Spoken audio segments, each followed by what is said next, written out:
Chanakya IAS academy current affairs में आप सभी का स्वागत है। आज हम बात करने वाले हैं यूएनएफपीए इंडिया एजिंग रिपोर्ट 2023 के बारे में। भारत में बुजुर्गों की आबादी अभूतपूर्व दर से बढ़ रही है और इस सदी के मध्य तक यह बच्चों की आबादी को पार कर सकती है। संयुक्त राष्ट्र जनसंख्या कोष की एक नई रिपोर्ट में ये जानकारी सामने आई है।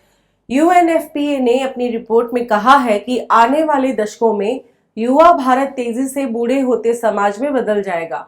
भारत दुनिया में किशोरों और युवाओं की सबसे अधिक आबादी वाले देशों में से एक है। अब हम बात करेंगे इस रिपोर्ट के बारे में विस्तार से।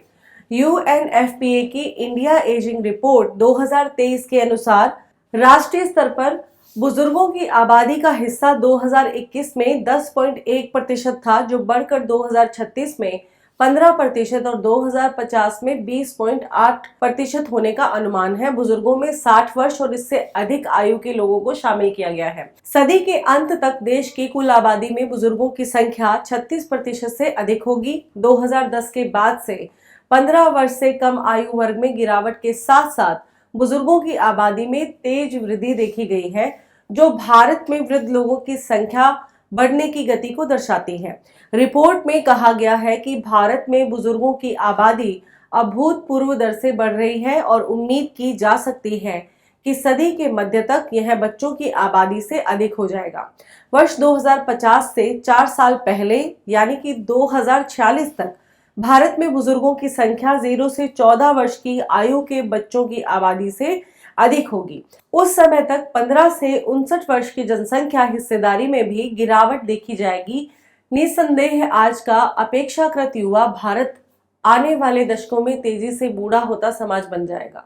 दक्षिणी राज्यों में बुजुर्गों की संख्या सबसे अधिक है। यूएनएफपीए विश्लेषण से ये भी पता चलता है कि उम्र बढ़ने की एक विशिष्ट विशेषता पूर्ण स्तर और वृद्धि में महत्वपूर्ण अंतर्राज्यीय भिन्नता है, इसलिए बुजुर्ग आबादी का हिस्सा है।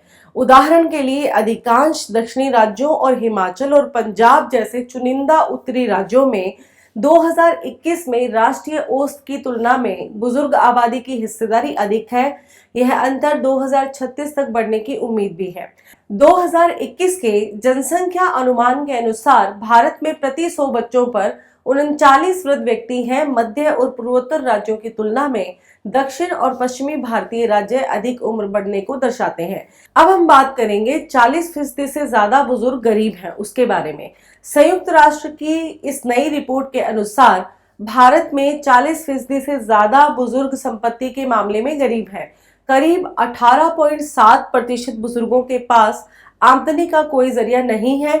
संयुक्त राष्ट्र जनसंख्या कोष की इंडिया एजिंग रिपोर्ट 2023 के अनुसार बुजुर्गों में गरीबी का यह स्तर उनके जीवन की गुणवत्ता को प्रभावित कर सकता है। रिपोर्ट में कहा गया है कि कुल मिलाकर भारत में हर 5 में से 2 बुजुर्ग संपत्ति के लिहाज से गरीब श्रेणी में ही है। यह जम्मू कश्मीर में 4.2% और पंजाब में 5% है, जबकि लक्षद्वीप में 40.2% और छत्तीसगढ़ में 47% है।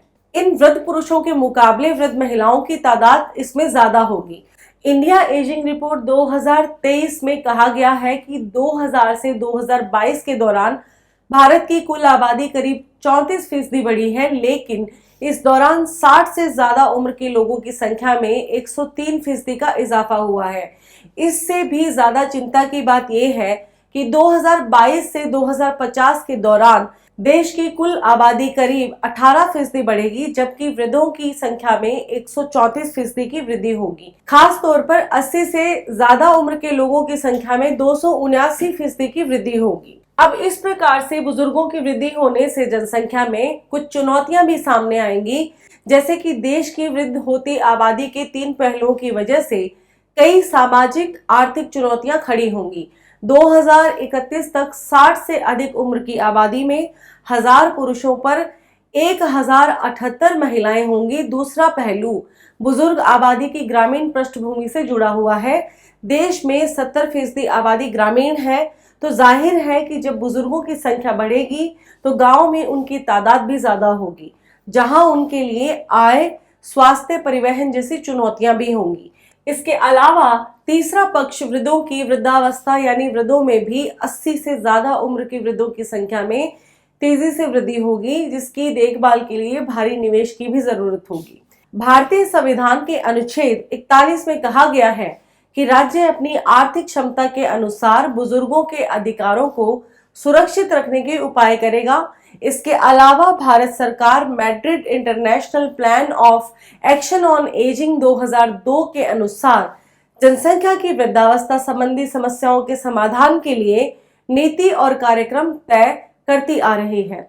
इसके अतिरिक्त भारत सरकार वृद्धों के लिए बहुत अधिक योजनाएं भी ला रही है। इसके साथ ही आज हमारा ये विषय यहीं पर समाप्त होता है। हम फिर मिलेंगे एक नए विषय के साथ। आप हमारे YouTube चैनल को लाइक, शेयर और सब्सक्राइब जरूर करें। धन्यवाद। Don't forget to like, share and subscribe to our channel and press the bell icon to never miss an update.